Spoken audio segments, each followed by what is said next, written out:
Whether you recognize it or not, some properties are more marketable than others, and you're going to want to know why that is the case. I'm Daniel Chun, a broker and developer in New York City. My mission is to help you make fully informed decisions. Let's jump in. This is pillar number 2, know the fundamentals. So what are the fundamentals of real estate? I call them the 3 L's: light, location, and layout.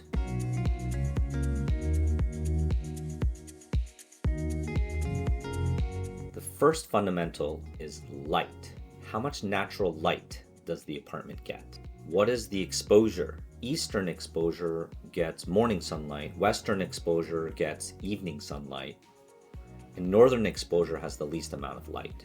And of course, in New York City, sometimes your window just faces a wall.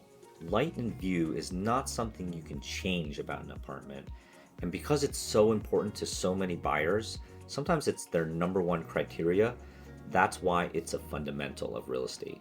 And because of this, the demand for apartments with a lot of light is much higher than the demand for apartments with limited light, which makes the price point higher the more light that you have. The converse is also true. The less light that you have, the cheaper the apartment.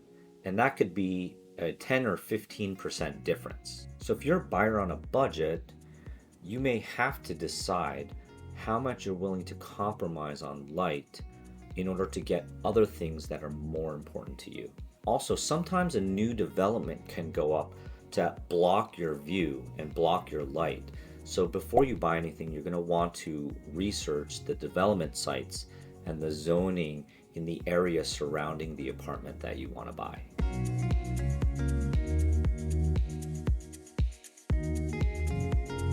The second fundamental is layout.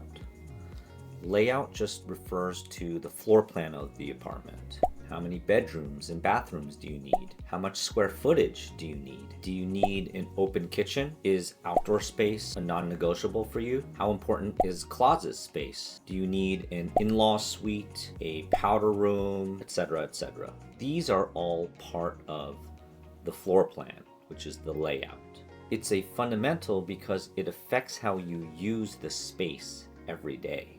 Have you ever walked into an apartment where the flow was just really bad? There was no entryway closet to put your boots and your coats. Boots and coats and boots and coats and boots and coats. Here's another example of a bad layout.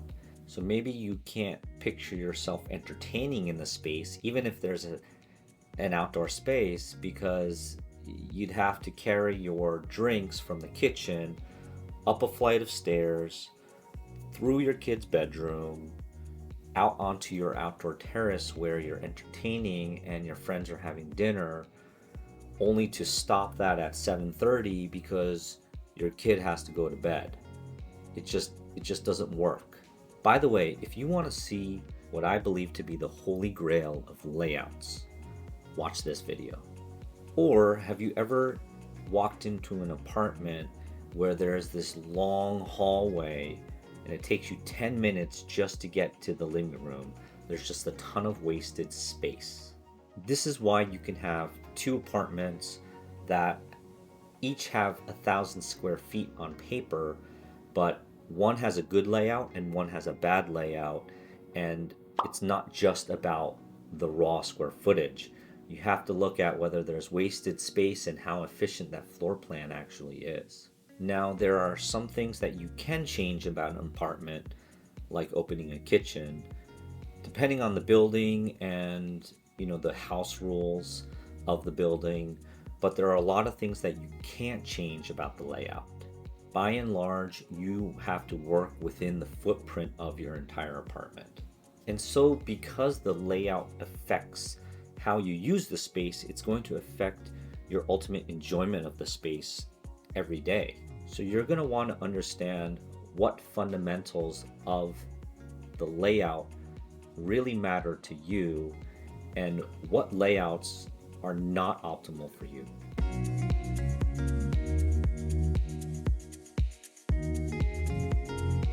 The final fundamental is not a surprise. It's location, location, location. It's the most basic fundamental of real estate. Arguably, all of New York City has one of the best locations in all of the world. And that's why it's actually so expensive here. And it makes sense that it's so expensive here because there's more demand for real estate in New York City. Everyone and their mother at one point in their lives wants to live in New York. And that's a good thing for you as an investor or a homeowner because that means future demand is also going to be strong. It's this consistent demand that actually protects the value of your home in the long run, and which makes New York City a less volatile real estate market than other areas of the country. Here are some New York City specific considerations on location. First, you have to decide what your anchors are. It could be proximity to a school or a certain length of commute to your job, proximity to a really great hip restaurant scene, wanting to be in a quiet tree-lined street, proximity to a dog park, and sometimes it's just price. You need to find the best apartment in the best neighborhood that you can get that fits within your budget. You also need to decide on what type of building you're buying into, and that's part of the location. In New York City, there are condos, co-ops, and townhouses, and all of those have advantages and disadvantages that you want to understand. Co-ops are unique to New York City and they can occupy some of the best locations, but they also come with the most restrictions that you need to consider.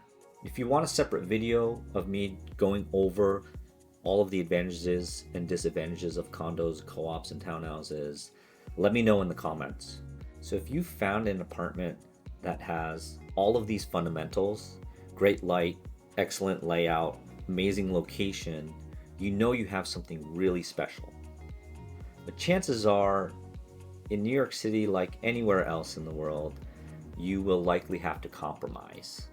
So you're going to want to decide on which of these fundamentals you're willing to compromise on so that you can find the apartment that is optimal for you. So now that you know what the fundamentals are, just a quick note about something that is not a fundamental, but may be very important to your search, and that is finishes. Finishes are not a fundamental of real estate, and it's because new today can be old in 5 or 10 years, and finishes is something that changes over time as trends change and as apartments get worn from use. So while it can be really important to your search because you need to find something that's move-in ready and fits your aesthetic, it's not a fundamental of real estate. So you can't let the finishes alone dazzle you into buying an apartment that otherwise has bad fundamentals. So what happens when you find the apartment that's optimal for you? How do you know what it's worth? To get an answer for that, watch my next video, pillar number 3, know the data.